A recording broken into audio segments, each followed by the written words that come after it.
شکرانه یک لحظه زندگی کنیم.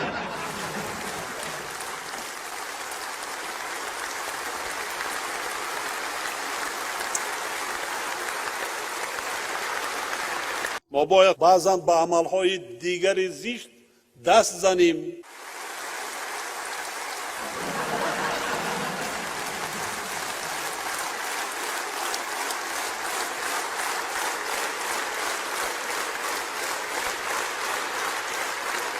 ما باید زبان پاکیزه نداشته باشیم.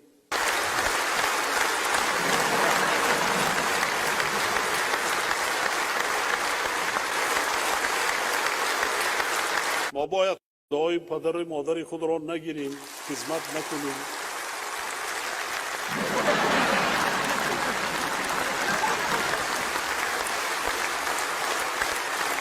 ما باید به همسایگان خود درست سلام و علیک نکنیم.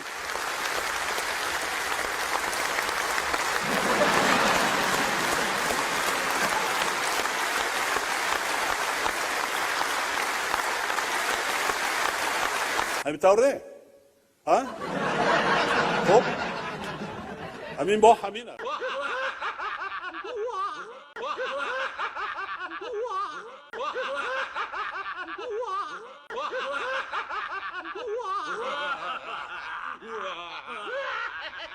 دو طایفه مردم میتوانند نه حج کنند نه طاعت عبادت. حج اونا قبول.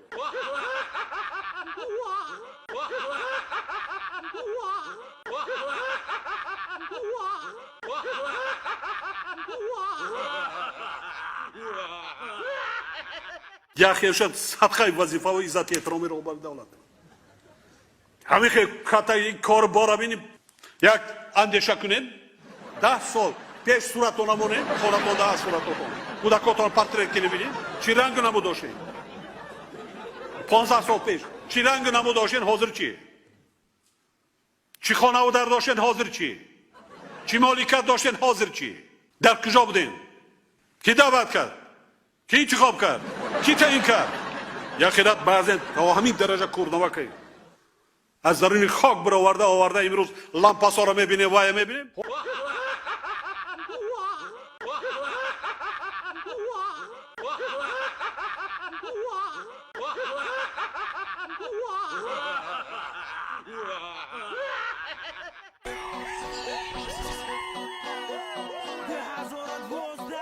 بعضی هموطنان ما برای آراستن دسترخوان نمایشکارانه ایرانه از بازار و مغازه ها محصول را چنان زیاد میخرند که گویا فردا دنیا با آخر میرسیده باشه به نهایت خاکسارا باشه ما نمیبینیم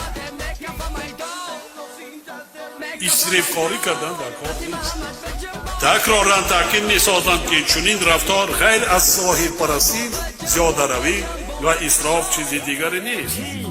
چنین شخصان باید دانند که به اندازه ضرورت مهیا کردن مواد غذایی خودداری کردن از اسرافکاری و آراستن دسترخوان کمخرج معنوی برای اهل خانواده و خویش و تبار و همسایه و دوستان ثواب و منفعت زیاد دارد. مردم شریف ما باید احکام شریعت را دایر به ضرر اسرافکاری فراموش نکنند. باز هم صرفه سرشتکار باشند. هنگام دایر نمودن توی و معرکه و دیگر مراسم و آیین‌ها از جمله در ماه شریف رمضان و تقلید و نمایشکاری و ظاهر پرستی و زیاده روی راه نداده مقررات قانون ملی جمهوری تاجیکستان درباره تنظیم عنعنه و جشن و مراسم را قطعیاً رعایت. بعضی هموطنان ما برای آراستن دسترخوان نمایشکارانه ایرانه از بازار و مغازه ها محصول را چنان زیاد میخرند که گویا فردا دنیا با آخر میرسیده باشه به نهایت خاکسارا باشه ما نمیبینیم اسراف کاری کردن در کار نیست تکرارا تاکید میسازند که چنین رفتار غیر از ظاهر پرستی زیاده روی و اسراف چیزی دیگری نیست. ندادین مردم وای نکردین شیمای کجا میره ولی بیمو ولی زیافت است davlat man sarosima shunday yagon to'y digar است وای نکن ولی اینجا خالی آش نداریم حاضر بعدی وقت فاتحه میکنن بابای ما بعد این آش تیز بکنین دیسیرکاتی دوست رو دیگر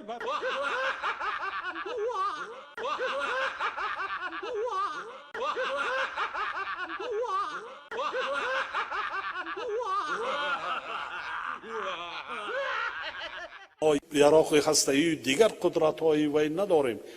یراق هسته‌ای ما قدرت و توانایی ما در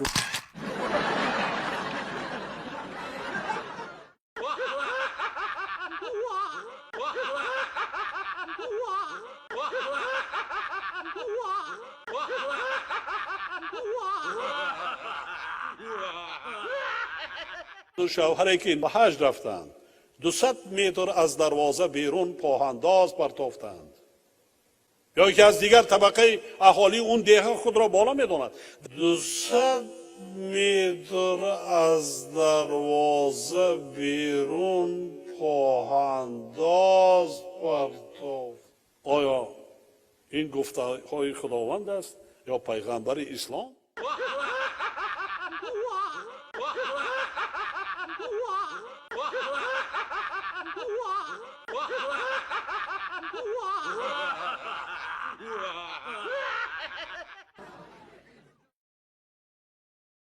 زیرکی سیاسی را از دست ندهید.